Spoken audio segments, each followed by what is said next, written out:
देवी सीता के पिता राजा जनक को क्यों जाना पड़ा नर्क। दोस्तों, पद्म पुराण के पाताल खंड के अध्याय 18-19 के अनुसार माता सीता के पिता, जो कि धर्मात्मा माने जाते हैं, उन्हें भी नर्क का रास्ता देखना पड़ा था। पर क्या आप जानते हैं आखिर किस भूल के कारण उन्हें नर्क जाना पड़ा? ये बात उस समय की है दोस्तों, जब राजा जनक का समय धरती पर पूरा हो चुका था। तब उन्होंने अपने योग बल से अपने शरीर को त्याग दिया और एक सुंदर सजे हुए विमान में बैठकर सेवकों के साथ चल दिए। राजा जनक का विमान जैसे ही समनीपुरी से आगे बढ़ा, वैसे ही उन्हें हजारों लोगों की आवाजें सुनाई दी, जो जोर जोर से चिल्ला रहे थे। वो भी रोते हुए एक साथ कह रहे थे, हे पुण्यात्मा, आप यहाँ से मत जाइए। आपको स्पर्श करते हुए जो हवा हमें छू रही है, उससे हमें बहुत सुकून मिल रहा है। हम पर दया करें और यहाँ से ना जाएं। ये सुनकर जनक जी हैरान परेशान हो गए। इतने सारे लोगों की चीख पुकार ने उनके मन को दुखी कर दिया था। उन्होंने यमराज से पूछा कि ये सब लोग कौन हैं और ये इतने दर्द में क्यों हैं? अगर मेरे यहाँ रहने से इन्हें सुख मिलता है तो मैं यहीं रहूंगा। यमदेव बोले, राजन, ये नर्क लोक है और ये दर्द भरी आवाजें यहाँ रहने वाले पापी हत्यारों की हैं। इन्होंने अपनी जिंदगी में जो पाप किया है, अब उसी की सजा इन्हें मिल रही है। यहाँ उन लोगों की आत्माओं को यातनाएं दी जा रही हैं जिन्होंने दूसरों को कलंकित किया था,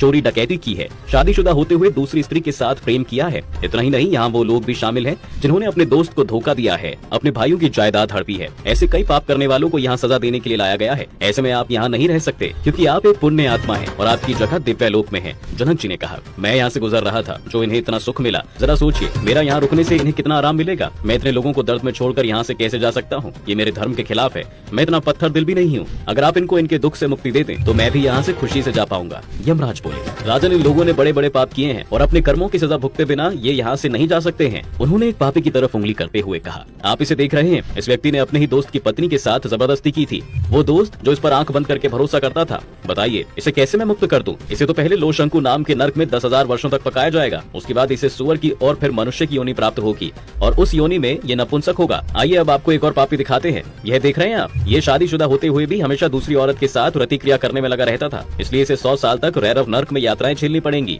और ये जो तीसरा पापी है, इसने चोरी को अपना पेशा बना लिया था, इसलिए इसके दोनों हाथों को काटकर पूरे शोणित नाम के नर्क में फेंक दिया जाएगा। इसी तरह से ये नर्क ऐसे महापापियों से भरा पड़ा है। और अगर आप फिर भी इन आत्माओं को छुड़ाना चाहते हैं तो आपको अपने पुण्य इन्हें देने होंगे। राजा जनक ने बिना एक पल गवाए अपनी जिंदगी भर के सारे पुण्य उन पापियों को दान कर दिए। ऐसा करते ही वो सारी आत्माएं नर्क से आजाद हो गई। उन्होंने जनक जी के नाम के जयकारे लगाए और उनकी तारीफ करते हुए दिव्य लोक की तरफ चले गए। आत्माओं को मुक्ति दिलाने के बाद भी जनक जी खुश तो बहुत थे, लेकिन अभी भी उनके माथे पर चिंता की लकीरें साफ दिखाई दे रही थी। यमदेव ने कहा, राजन, अब क्या सोच रहे हैं आप?